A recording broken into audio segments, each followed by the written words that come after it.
Hi everyone, I'm Steve and this is the College Support Network. In the past, I've worked in high schools as a college advisor, and I also have experiences working in college financial aid, academic advising, as well as admissions. I'm really passionate about college access, and I know applying to colleges as well as just researching colleges can be really confusing. That's why I'm here to provide you all with the most accurate and most quality information so you can reach your college goals. Today's video will be the first of a two-part series where I walk you through the entire UC application. I'm deciding to do this in two parts because, as you'll see throughout this entire video, the UC application is really long. For today's video specifically, I want to provide you with some general tips to help get you started with the UC application, and then from there I'll go over the first section, which is the About You section. After that, I'll go over the first part of the academic history section, which focuses on grades. Before we get started, please go ahead and like the video and subscribe if you haven't done so already. It really does help the channel out. Also, before we get into the meat and potatoes of this video, I want you all to really understand that this video is informational only. That means this video is really meant for you to know what's on the UC application and maybe help you figure out how to fill out some sections. However, with that being said, it's important to recognize that every student is going to have different academic profiles. You're also going to have extracurricular activities. You're going to write different essays because you all come from different backgrounds, right? So this isn't really my advice on how exactly to fill out the application. Like I said earlier, this is just a general overview of the UC application. For very specific circumstances or very specific questions, I highly advise you all to contact your high school advisor, just because they'll know your application or they'll know your academic profile the best, and they'll be able to assist you with any specific questions that you may have. With all that being said though, I really want to help whenever I can, so if you do have any general questions about anything I mentioned today, or you have a question on your own about some general things about the UC application, feel free to comment below and I'll get to that question as soon as I can. Now let's go over some tips and general information that I think will be important for you as you fill out the application. And the very first tip I have for you all is just to remember that the UC application does not have any wrong or right answers. The sole purpose of it is just to help the UC system learn more about what makes you, you. So you want to make sure that you provide accurate information throughout the entire application. The next tip I have for you all is just to remember that the UC system reviews students holistically. They have their own 14 comprehensive factors that they use to review all students that are applying, and they use them to figure out if you are going to be a good fit or match for the different UC campuses that you're applying to. Therefore, it's always in your best interest to provide as much information as you can to help the UCs learn more about you. The next thing to remember is that the UC application is a very long application. You'll see that today as we go through the actual application, but my tip here is just to take it slow and start early if you can. The application does open in August, so it should already be open for you all now while you watch this video, and students won't be able to start submitting until November 1st, and the deadline is November 30th every single year. To add on top of this, I really suggest students to not do it all in one go, so don't just dedicate one Saturday or one day out of the week to finish the entire UC application. This should really take you multiple weeks, if not multiple months, to complete. And to that point, I really want to make sure that you're saving your progress every single time you log in and fill out more information. I believe the UC application has auto save function in their website, but I believe you could also save it on your own at the bottom of each page. So like I said, it's a very long application. You want to make sure that you save your progress every single time you log in. My next tip is for all you Twitter users out there. I really recommend you all to follow UC_apply. This is a really good resource for students that are going to be on social media anyway, like I assume a lot of you are. So they actually provide a UC app tip pretty often, I think every couple of days. So if you ever have any questions or concerns about a specific aspect of the UC application, most likely they've already tweeted about it. The next tip I have for you all is just to remember to have any unofficial or official transcripts from any high schools or colleges that you attended. On top of this, I really recommend you to have any unofficial or official test scores with you if you have them available, such as the ACT, SAT, or AP scores. As you'll learn throughout this video, the academic profile or the academic history section is going to ask for all the information that I just mentioned. So if you have a physical copy or even an electronic copy of any of the things I just mentioned, it makes it a lot easier and it allows you to be as accurate as possible. And the very last tip I have for you all before we get started is just to have fun with it. You've already done all the hardest parts, right? You've already taken all those courses, you've already spent all those countless hours studying, you've already taken all those exams, spent all those hours in those extracurricular activities, in those clubs and organizations. Now comes the exciting part. Now you get to brag about everything that you've done and really show who you are as a student and as an individual. So like I said, please have fun with it. With all that being said, let's go ahead and get started on the actual UC application. The very first section of the UC application will be the About You section. In this section, you'll be asked to provide what your academic term as well as your academic level is going to be, and then you'll also be asked to provide any personal information about yourself. For the term and academic level, students that are applying in fall of 2020 and or maybe a traditional student such as a student that's in high school right now and applying as a freshman, you should really select fall quarter or fall semester 2021, and you should also select freshman. For non-traditional students such as transfer students or students that are maybe watching this video in the future, when this video is a little bit older, make sure you select the right term because it really does affect your application.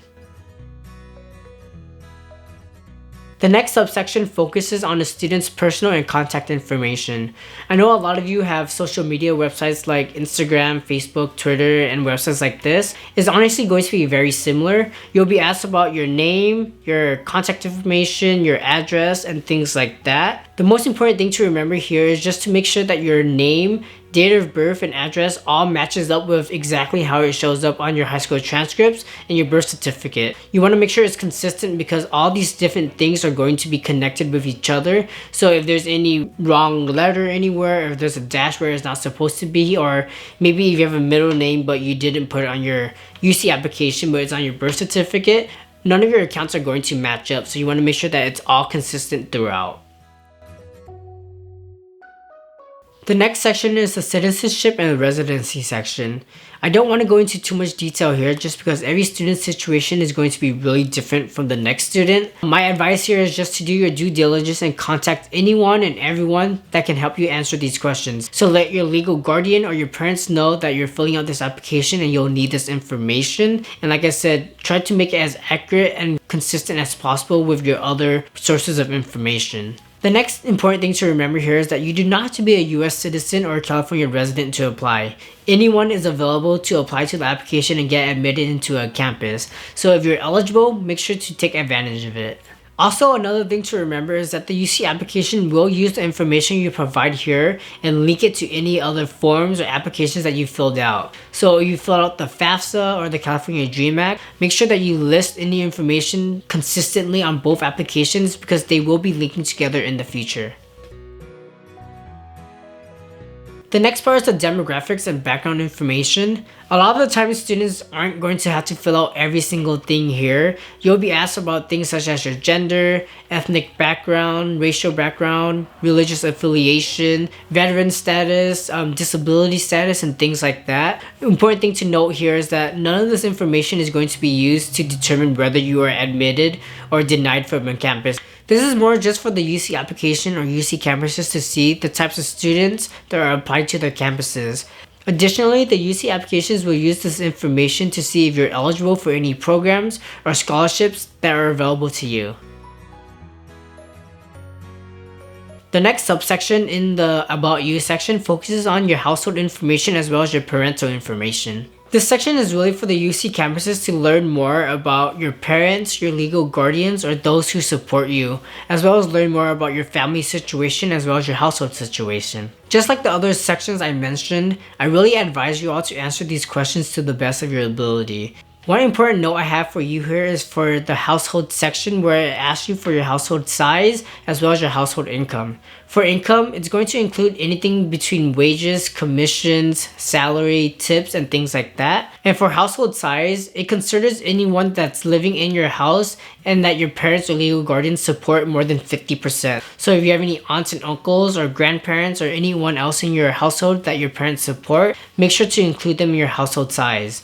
Both these pieces of information are important just because they'll actually decide or determine whether you get a fee waiver or not. You'll learn more about this information later in this application, but like I said, try to be as accurate as you can in this section. And with that, you've already completed the About You section or the personal information part of this application. Pretty easy, right? The cool thing to remember here is that after every section that you complete, there's actually going to be a review section where you could review all the information that you put down in that section. I really advise you all to look over the review section that is provided here, just because, like I said before, and like I'll say throughout this entire video, you want to make sure that the information you provide is accurate to the best of your knowledge. The next section is the campuses and majors section. In this section, you'll be asked to provide information about the UC campuses that you want to apply to. One important thing to remember here is that the more campuses you apply to, the higher chance that you'll get into a UC campus. However, with that being said, you want to make sure that you only apply to the campuses that match and fit who you are as a student. In my last video, how to build the best college list, I go over a lot of information about how students should build the college list, how students can decide which campus is right for them, how students can know which schools to apply to. So if you haven't watched that yet, I definitely recommend it. On the left hand of this section, you'll also be able to see whether you're eligible for fee waivers or not. Please remember that the fee waivers, if you're eligible, will allow you to apply to up to 4 campuses. Every additional campus after that will be $70. For students that don't get the fee waivers at all, it's $70 per application. Once you select the UC campuses you want to apply to, you'll then be asked to select a specific major and an alternate major if available for the campuses that you select. For this section, I do have some quick notes for you when choosing your major. In my previous video, I talked about how you can definitely change your major once you get to the campus, or it's totally fine if you change your major a couple of times once you get to the campus you end up going to. However, I do think it's really important for students to think long and hard about the majors that they're applying to now when they actually start the application. This is really important because it could potentially save you a lot of money in the future if you change your major a lot, and it could also save you a lot of time and allow you to graduate on time or even earlier if you want. Another important thing to remember here is that every campus is going to have different majors. Obviously, there are going to be some majors that are the same throughout multiple UC campuses. However, it's really important for you to do your research to know what you really want out of a major, or know what major you need to get to the career that you want, and then do your research from there. The next part to remember about this section is that you'll be asked to provide information about an alternate major as well. This doesn't mean that you're double majoring or you're going to be doing 2 majors or 2 programs. It just means that if you don't get into your first program or your first major, you will be reviewed for your second or alternate major. Even though this is optional, I really advise you all to select an alternate major if you can. Also remember that your alternate major does not have to be similar or even in the same area of interest as your first or primary major. You could choose biology for your primary major, and then you could do Spanish for your secondary major or alternate major. It really doesn't matter what you choose as long as you choose 2 things. For students that are unsure about what major they want to choose or about what major is right for them, you do have the option to select undecided or undeclared. There's nothing wrong about choosing this if you really don't know what you want. It won't really affect whether you're admitted into the campus or not. However, with all that being said, if you really are unsure about what major you want to pursue or what major is right for you, I do have a how to choose your major video on my channel, so definitely check that out if you haven't done so already. The next main section of the UC application focuses on academic history. I really consider this portion to be the most important aspect of the entire application, just because this is where the UCs are going to see if you're going to be a good match for their campuses. As such, I really recommend students to fill out this application as accurate as possible to your own knowledge. This is where I actually recommended earlier for students to have official and unofficial transcripts and test scores out with them, so you can fill it out all correctly. In the first subsection, which focuses on your grades, you'll be asked to provide information about high school grades. The important thing to remember here is that you want to list every single high school that you attended, regardless of how long you attended. Remember that this is also going to include any summer or online courses that you took at a high school, so you want to make sure that you provide as much information as possible. When putting in your high school information, it should populate automatically if you put in the name of your high school. However, if it doesn't, you can also use the city and address or even the school code if you have that information. Once you have selected the high schools or high schools that you attended, you could then start inputting information about the schools, such as specialized curriculum, years attended, the grading system, the term system, and if the high school is going to be the school that you end up graduating from. If you don't have the information or the answers to some of the questions I just mentioned, I definitely recommend you all to contact your local high school counselor or maybe your college counselor, because they'll be able to provide this information for you. Once you're done inputting all the information about the high school or high schools that you attended, you can actually go ahead and move forward to the courses and grades section. A quick aside about the UC application, or at least about this specific section, is that it's really awesome now. All you really have to do is select the courses that you took and then put down the grades that you received in it. When I was applying to the UCs a couple years ago, and when I was a college advisor helping students apply to colleges a couple years ago, we actually had to manually type in every single class that we were taking, and it had to show up exactly as it did on the transcript. So it is a lot easier these days to fill it out, which I think is really awesome for students that are currently applying. With all that being said, it's still extremely crucial for you all to have your transcripts out and ready with you so you don't input any wrong information. Another great thing about this section is that each grade level and academic year is already laid out for you. From there, you'll just click on every single individual year, and all the ADG courses will also be laid out for you. From there, you only have to go through the list of courses that you took and select them and then provide the grades that you received. Like I said, it's very simple, but you want to make sure that you take your time with this section just because it will decide whether you are going to be admitted into the campus or not. Another quick thing to remember is that for the senior year grades, you actually shouldn't be able to put any grades that you received. This is because at the time that you're applying to the UC campuses, you really shouldn't have completed your senior year grades yet or your senior year classes yet. So you'll see that automatically PL and IP is populated into the grades section. IP just means that the courses are in progress, and PL means that the classes are planned.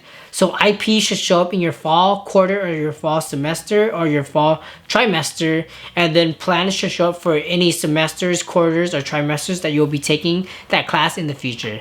After you complete the high school section, you'll be then asked to provide any information about colleges that you attended while you're in high school.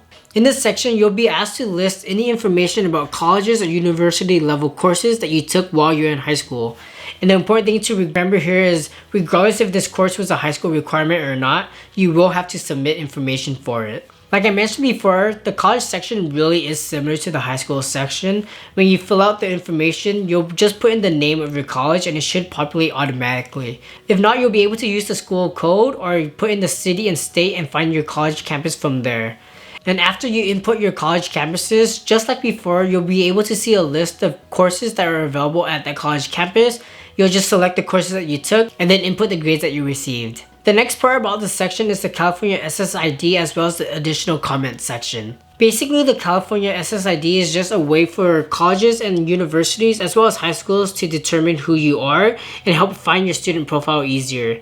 It is not mandatory for you to fill out. However, like I said, it does make it easier for the UC campuses to access your academic profile to confirm the information that you're putting down is correct. If you have your physical or electronic copy of your high school transcripts with you, it should definitely be on there. Just go ahead and look and see if you could find CA SSID. The next thing I want to talk about here is the academic comments section.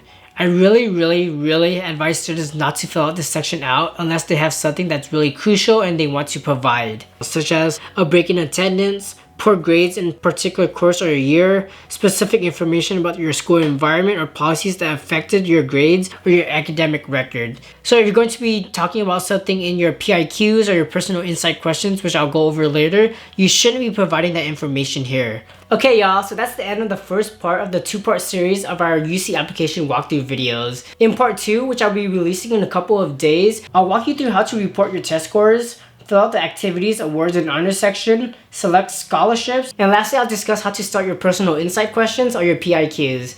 If you haven't done so already, I definitely recommend you to subscribe so you could be the first to watch that video. With all that being said, that's all I have for you today. Thank you so much for spending some time of your day with me learning about college. I think that's super awesome. As always, thumbs if you learned, and subs if you loved. Take care, y'all.